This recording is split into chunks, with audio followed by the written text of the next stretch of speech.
আসসালামু আলাইকুম এভরিওয়ান।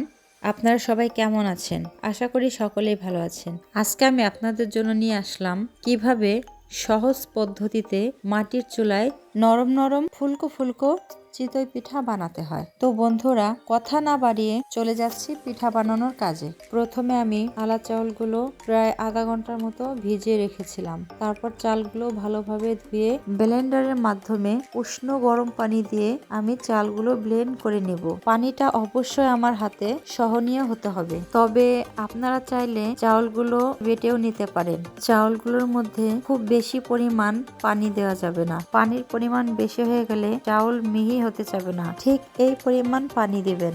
আসলে পিঠা বানানো খুব কঠিন কিছু না। এই ভিডিওটা দেখলে আপনারা খুব সহজেই পেরে যাবেন কিভাবে চিতই পিঠা বানাতে হয়। আমি কিন্তু আমার আম্মুর কাছ থেকে পিঠা বানানো শিখছি এবং আমি জানি অনেক আপুরাই পিঠা বানাতে পারেন। তারপরেও শখের মাধ্যমে অনেকেই ভিডিওগুলো দেখেন। তো কে কার কাছ থেকে পিঠা বানানো শিখেছেন সেটা কমেন্ট করে জানাবেন। তো কথা বলতে বলতে আমার চাউলগুলো ব্লেন্ড করা হয়ে গেল।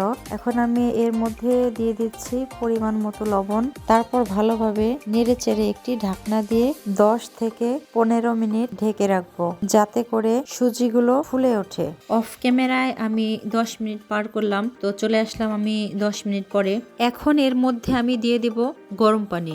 গরম পানিটা এমন হতে হবে যেন হাত ডুবালে হাতটা পুড়ে না যায়, আবার হাতটা পানিতে বেশিক্ষণ দিয়েও রাখা যাবে না। ঠিক এরকম এভাবেই পানি দিয়ে গোলাটা ঠিক এরকম ভাবে তৈরি করে নেবেন। এখন চলে যাওয়া যাক মাটির চুলায়। আসলে পিঠা বানানো অতটাও কঠিন কাজ না। ভিডিওটা আপনারা মন দিয়ে দেখবেন, অবশ্যই পেরে যাবেন ইনশাল্লাহ। 3 থেকে 4 মিনিট মতো খাসটাকে গরম করে নিতে হবে। তার মধ্যে আমি একটা একটা করে পিঠাগুলো দিয়ে দিচ্ছি। পিঠাগুলো দেওয়া শেষ হলে ঢাকন দিয়ে সুন্দর করে ঢেকে দিতে হবে, যেন বাইরের কোনো বাতাস খাজের মধ্যে না ঢোকে। তো এইভাবেই 2 থেকে 3 মিনিট জাল করতে থাকবেন। আপনি পিঠাটা হলে বুঝতে পারবেন, যখন ঢাকনের চারপাশে ধোঁয়া বের হবে তখনই আপনি বুঝবেন যে আপনার পিঠাটা হয়ে গেছে। তো এভাবে আপনারা চেষ্টা করবেন, অবশ্যই পারবেন।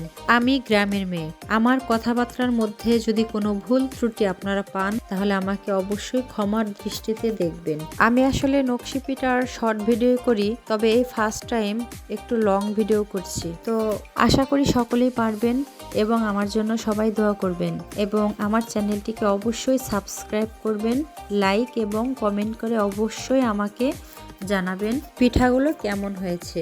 তো আপনারাও চেষ্টা করবেন, অবশ্যই পারবেন। সবার জন্য রইল শুভকামনা। সবাই ভালো থাকবেন এবং আমার জন্য দোয়া করবেন, আমি যেন আমার নতুন চ্যানেলটি নিয়ে সফল হতে পারি। সবাই ভালো থাকবেন। আল্লাহ হাফেজ।